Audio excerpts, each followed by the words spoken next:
அப்புறம் சொல்லு சார். என் மக உன்னை எந்த அளவுக்கு விரும்பி இருந்தா தற்கொலை வரைக்கும் போயிருப்பா இல்ல? ஆமா சார். அப்ப நீ சார் நான் கூட தான் சார். தற்கொலை பண்ணிக்கிறியா? இல்ல சார், நானும் ரேணுகா மேல உயிரையே வச்சிருக்கேன்னு சொல்ல வந்தேன் சார். அதெல்லாம் சரிதான். ஆனா வெறும் உயிரை வச்சு என்ன பிரயோஜனம்? நான் கூட என் பொண்ணு மேல உயிரையே வச்சிருக்கிறேன். ஆனா அதோட சேர்த்து கோடிக்கணக்கில் பணமும் வச்சிருக்கிறேன். 10 கோடி 20 கோடி இல்ல, 143 கோடி. எல்லாம் அவளுக்காகத்தான். ஆமா, நீ என்ன வச்சிருக்கிற? கடனா? சார் அது வந்து கடன் தானே. படிப்புல கூட அவளை இன்ட்ரெஸ்ட் இல்லைன்னு கேள்விப்பட்டேன். 6 சப்ஜெக்ட்ல அரியர்ஸ் வேற. கரெக்டா? பயப்படாத, படிச்சாதான் முன்னேற முடியும்னு இல்ல. நான் கூட SSLC தான், பாஸ் கூட பண்ணல, ஃபெயில் தான். சம்பாதிக்கலையா என்ன? எல்லாத்துலயுமே இன்ட்ரெஸ்ட் இருக்கணும், அவ்வளவுதான்.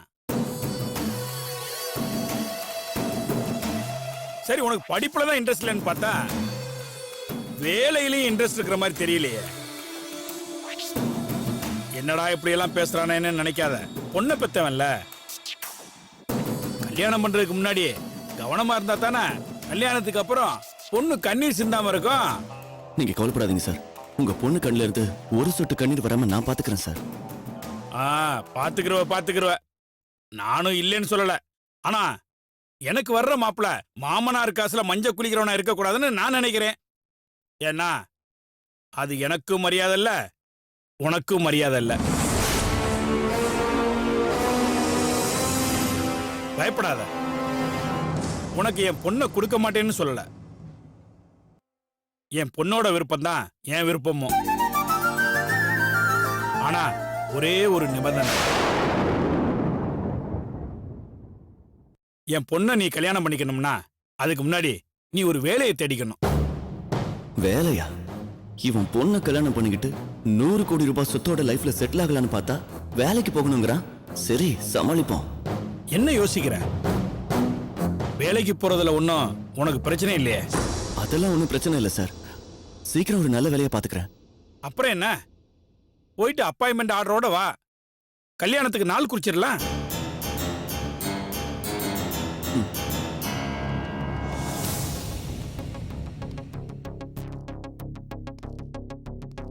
என்ன தம்பி பேர்த்திருக்கு? ஜூஸ் எதுவும் சாப்பிடுறியா? இல்ல வேணாம் சார், நான் கிளம்புறேன் sir. Okay, all the best.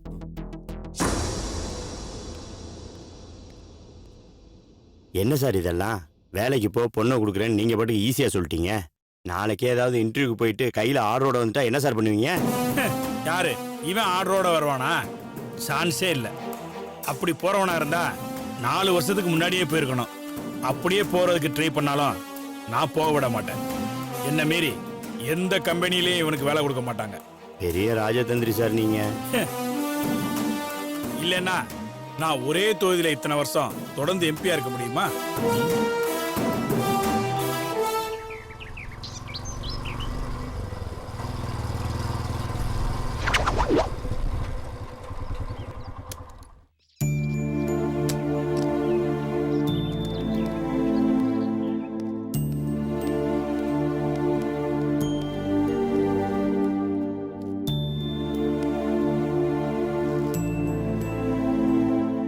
வித்யா, வித்யா, என்ன? வித்யா, ஃபேன் ஆன் பண்ணிட்டு குடிக்க கொஞ்சம் தண்ணி கொண்டு வாங்க. என்னது குடிக்க தண்ணியா? நான் என்ன உனக்கு வேலைக்காரியா? குடிக்க தண்ணி எல்லாம் எடுத்துட்டு வர முடியாது. போனா போட்டுன்னு ஃபேன் வேணா போட்டு விடுறேன்.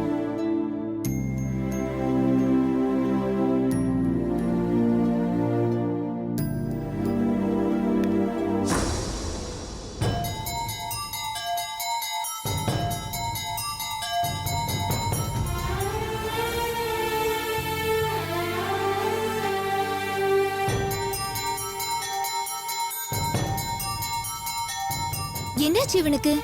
வருங்கால மாமனாரை பார்க்க போனவ இப்படி துவண்டு போய் வந்திருக்கா. ஒருவேளை மறுபடியும் கூப்பிட்டு வச்சு அடிச்சு அமிச்சிட்டாங்களே என்னமோ.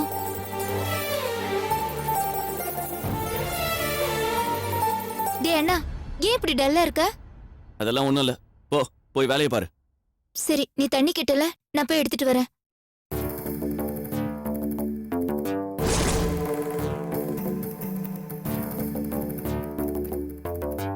இந்தா.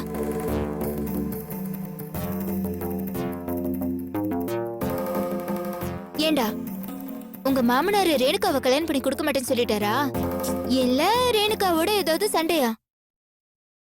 அதெல்லாம் ஒண்ணும் இல்ல. அப்புறம் எதுக்கு இப்படி மூஞ்சி உம்முன்னு வச்சிட்டு இருக்க? சரி, அம்மா எங்க? ஏன் அம்மா எங்க கிட்ட எதுவும் சொல்ல மாட்டியா? அப்பா, நானே பயங்கர குழப்பத்துல இருக்கேன். அம்மா இருந்தா ஏதாவது ஐடியா கொடுப்பாங்களேன்னு தான். ம்? ஏய், அம்மா இல்லாட்டானடா, அதான் நான் இருக்கேன்ல. ஏன் கவலைப்படுற? உன் பிரச்சனை என்னன்னு மட்டும் சொல்லு. அப்புறம் பாரு, ஐடியா மழையா என்கிட்ட இருந்து கொட்டும். சொல்லு, என்ன சொன்னாரு என் சம்பந்தி? கல்யாணத்தை எப்ப வச்சுக்கலான்னு ஏதாவது சொன்னாரா? அப்பா சாமி, ஆளை விடுங்க. நீங்களும் வேண்டாம், உங்க ஐடியாவும் வேண்டாம். நீங்களும் வேண்டாம், உங்க ஐடியாவும் வேண்டாம். அம்மா வந்த பிறகு நான் அவங்க கிட்டயே கேட்டுக்கிறேன். சரி, அம்மா எங்க தான் போனாங்க? பல்லாவரத்துல யாரோ சாமியார் வந்திருக்காங்கன்னு அம்மா அவங்கள பாக்குறதுக்காக போயிருக்காங்க. உனக்கு ரேணுகா அன்னைக்கும் கல்யாணம் நடக்குமா நடக்காதா, அந்த 100 கோடி ரூபாய் சொத்து நமக்கு கிடைக்குமா கிடைக்காதான்னு தெரிஞ்சுக்கிறதுக்காக போயிருக்காங்க. இங்க நடக்கிறதெல்லாம் பார்த்தா 100 கோடி கிடைக்குங்கிற நம்பிக்கை எனக்கு இல்ல. ஏன்னா அப்படி சொல்ற? சரி, உன் வருங்கால மாமனார் அப்படி என்னதான்டா சொல்றாரு? என்ன சொல்றாரா? என்ன வேலைக்கு போக சொல்றாருப்பா? பாச்சே. இதெல்லாம் நடக்கிற விஷயமா சொல்லுங்க. எனக்கு என்ன செய்யறதுன்னே தெரியல. வந்த ஆத்திரத்துக்கு அங்கேயே உன் பொண்ணு வேணா ஒண்ணு வேணாம்னு சொல்லிட்டு வந்திருப்பேன். ஒரு வார்த்தையில 100 கோடி இழந்துடக்கூடாதுன்னு தான் என்னையே நான் கண்ட்ரோல் பண்ணிக்கிட்டேன். ஏண்டா, வேலைக்கு போய் சம்பாதிக்கிறது உனக்கு அவ்வளவு கஷ்டமான விஷயமா போச்சா? உங்க அப்பா மாதிரி உழைக்காம வாழணும்னு நினைக்காத. அது உனக்கு அவமானத்தை தான் தேடி தரும். எத்தனை தடவை சொல்லியிருக்கேன், கேட்டியா? இப்போ மத்தவங்க சொல்ல ஆரம்பிச்சிட்டாங்க. இதுக்கு மேலேயும் நீ திருந்தலன்னா அந்த அசிங்கம் உனக்கு மட்டும் இல்ல, இந்த குடும்பத்தில் இருக்கிற அத்தனை பேருக்கும் சேர்த்துதான். சம்பாத்தியம்ங்கிறது புருஷ லட்சணம்னு சொல்லுவாங்க. இனிமேலாவது ஆம்பளையா லட்சணமா உழைச்சி சம்பாதிக்கணுங்கிற எண்ணத்துக்கு வா.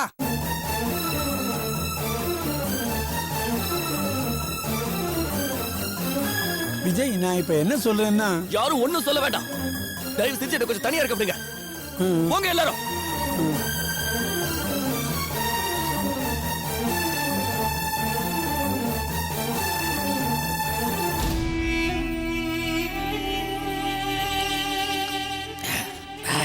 என்ன பார்த்து என்ன கேள்வி கேட்ட தெரியுமாடா அவன்?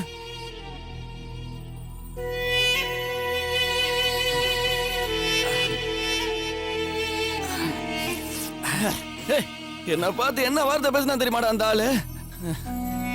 என்னால தாங்க முடியலடா, தாங்க முடியல. விடுடா, நம்மள மாதிரி கிரியேட்டர்ஸ் எல்லாம் உயிரோட இருக்கும் போது இந்த உலகம் மண்ணை வாரி தூத்துண்டா. ஆனா செத்துட்டோன்னு வையன், நம்ம பேர்ல நோபல் பரிசே கொடுப்பானுங்க. நோபல் பரிசா? அதான்டா நமக்கு தராங்க. டேரே சும்மா இருங்கடா. அவன் என்ன பார்த்து என்ன வார்த்தை பேசினா தெரியுமாடா? என்ன பார்த்து இப்படி ஒரு வார்த்தை கேட்டான்டா அவன். என்ன பார்த்து ஏன்டா இப்படி ஒரு வார்த்தை கேட்டான் அவன்? ஐயோ, அப்படி என்னதான்டா கேட்டான் அந்த ஆளு? சொல்லுடா சொல்லு. டேய், ரேணுகா இருக்காள்ல, ரேணுகா, அவளை நான் லவ் பண்றேன்னு உனக்கு தெரியும்லடா. அவங்க அப்பா என்ன பார்த்து அவளை நான் கல்யாணம் பண்ணிக்கணும்னா நான் வேலைக்கு போகணுமா? என்ன பார்த்து ஏன்னா இப்படி ஒரு வார்த்தை கேட்டா? என் அப்பா அம்மா கூட என்ன வேலைக்கு போக சொன்னது இல்ல. என்ன வேலைக்கு போக சொல்ல இவன் யாருடா? என்ன பார்த்து இப்படி ஒரு வார்த்தை கேட்டான்டா அவன். தாங்க முடியல மச்சான், தாங்க முடியல. ஏன் மாப்ள, அழகான பொண்ணுங்களை பெத்த அப்பன்லாம் இப்படி சாரிஸ்டா இருக்கானுங்க? அதான் மச்சான், எனக்கும் தெரியல. ஆனா நான் சும்மா விட போறது இல்ல. ரேணுகா, இதுக்கு நீ பதில் சொல்லி ஆகணும். என்ன பார்த்து யாரா இப்படி ஒரு வார்த்தை சொன்னா அவன்?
ஆஹா, இந்த பக்கம் பாடி ரூம் இருக்க, அப்படி போனால் பாடிட மாட்டிப்போம். அவங்க அட்வைஸ் மேலே அட்வைஸ் பண்ணி அட்வைஸ் மாதிரில நானே வேண்டியதான். பேசாமல் இந்த பக்கம் போய் மொட்டை மேலே ஃப்ளாட் ஆகிட வேண்டியதான். பாடி பாடி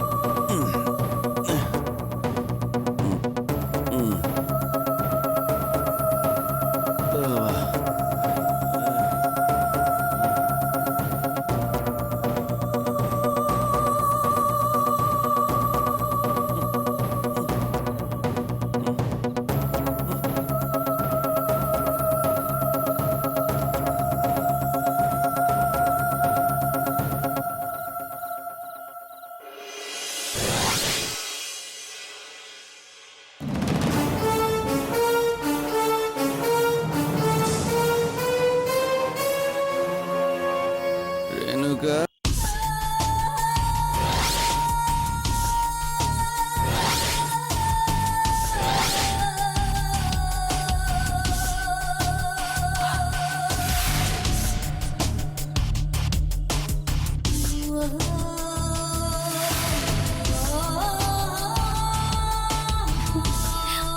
விஜய்,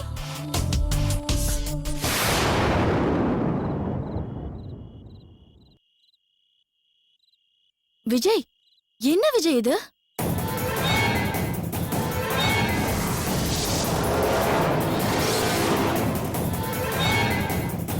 ரேணுகா,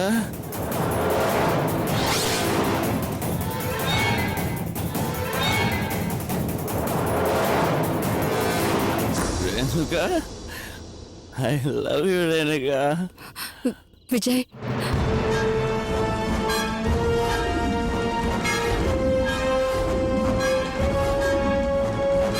விஜய், விஜய் ப்ளீஸ் போயிடுங்க. குடிச்சிட்டு வந்திருக்கீங்க, ப்ளீஸ் போயிடுங்க. ரேணுகா, ஏய் விஜய், என்ன விஜய் இது? விஜய், ரேணுகா, விஜய் வேணாம் ப்ளீஸ். விஜய் ஏய் விஜய், சொன்னா கேளு Vijay.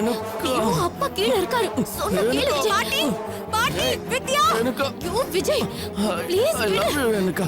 Vijay, Renuka, Vijay I please love Vijay. you. பாட்டி, ரேணுகா, விஜய் என்ன பண்ற? I love you விடுமா ரேணுகா. Please Vijay, Vijay Renu- please. ரேணுகா, விஜய் என்ன விஜய், சொன்னா கேளு. I ஐயோ love you அப்பா ரேணுகா. இருக்காரு. ஏய் பாட்டி, I love you. பாட்டி. ரேணுகா, விஜய் ப்ளீஸ் விஜய் வேணாம். I love you Renuka. Vijay please பாட்டி. பாட்டி I love you என்ன பண்ற அவளை? விடுறா. டேய், என்ன நடக்குது? விடுறா. என்ன காரியம்டா பண்ண நீ? டேய், ஏய், ஏய், சு. குடிச்சிட்டு வந்திருக்கியாடா? என்ன தைரியம் இருந்தா குடிச்சிட்டு வந்திருப்பேன். இனிமே நீ இந்த வீட்டுல இருக்க கூடாது. போடா வெளியே. போடா, போ, போ.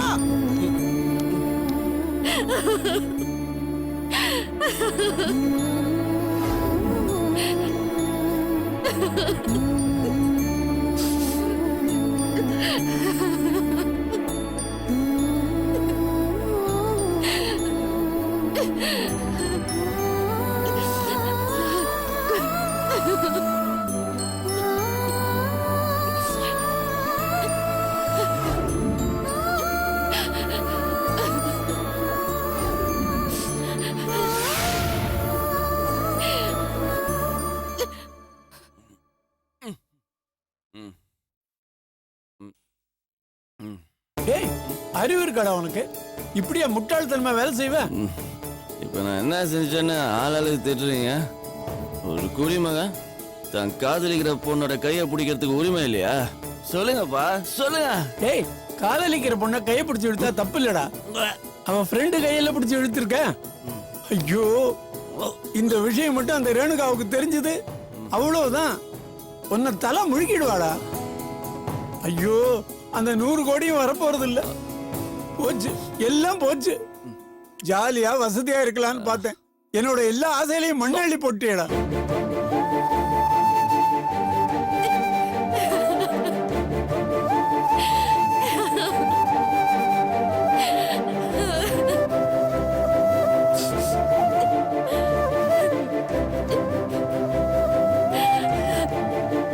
காயத்ரி, காயத்ரி,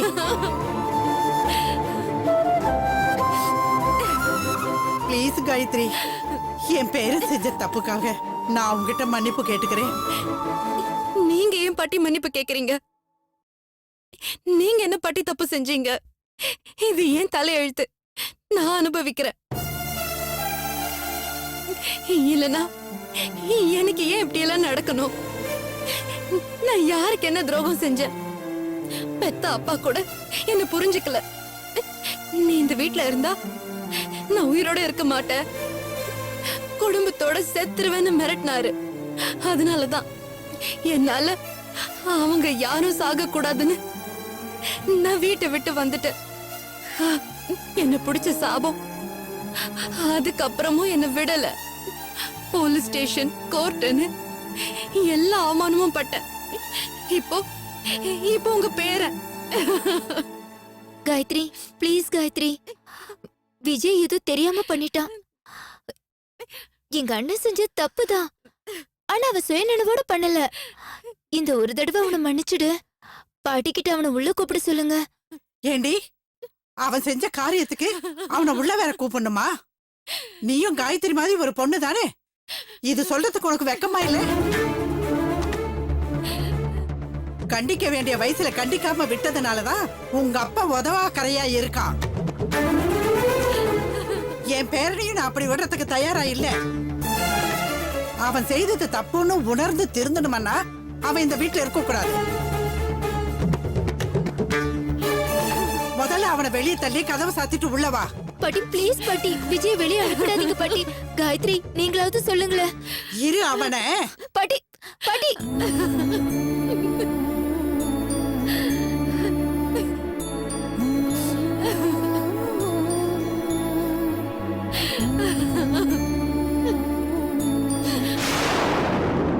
இன்னும் இவன் இங்க என்ன பண்ணிட்டு இருக்கான்? இவனை வெளியே போக சொன்ன போலியா? இல்லம்மா, நான் அவனுக்கு அட்வைஸ் பண்ணிட்டு இருக்கேன். நீ அவனுக்கு அட்வைஸ் பண்றியா?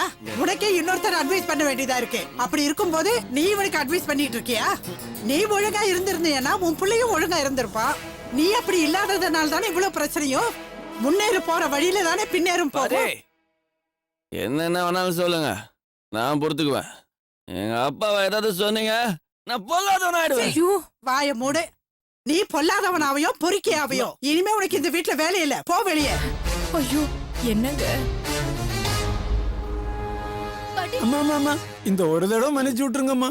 இதையே தாண்டா உன் பொண்டாட்டியும் சொன்னா. எது இருக்கோ இல்லையோ, உங்க புருஷன் பொண்டாட்டிக்குள்ள இந்த விஷயத்துல பொருத்தம் பிரமாதமா இருக்கு. இவன் என்ன மன்னிக்க கூடிய காரியமா பண்ணிருக்கான்? ஒரு பொண்ணுடைய வாழ்க்கையில விளையாடி இருக்கான்.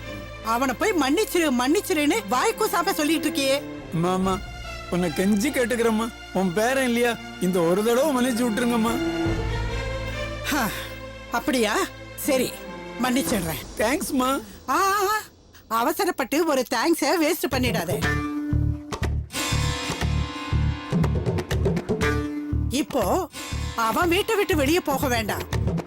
அவனுக்காக இவ்வளவு பறிஞ்சு பேசுறீங்களே, நீங்க 3 பேரும் வீட்டை விட்டு வெளியே போங்க. ஐயோ, அத்தை அத்தை, வயசு பொண்ணை வச்சுட்டு நாங்க எங்க அத்தை போவோம்? அத பத்தி எனக்கு தெரியாது. மேல ஒரு பொண்ணு அழுதுகிட்டு இருக்காளே, அவளும் உன் பொண்ணு மாதிரி ஒரு பொண்ணுதான். இதோ இவனாலதான் இன்னைக்கு அவ வீடு வாசல், அம்மா அப்பா, தங்க, படிப்புன்னு எல்லாத்தையும் இழந்துட்டு நிக்கிறா. ஆனா அத பத்தி உங்க யாருக்காவது குற்ற உணர்ச்சி இருக்கா? சரி, அதுதான் போகட்டும்.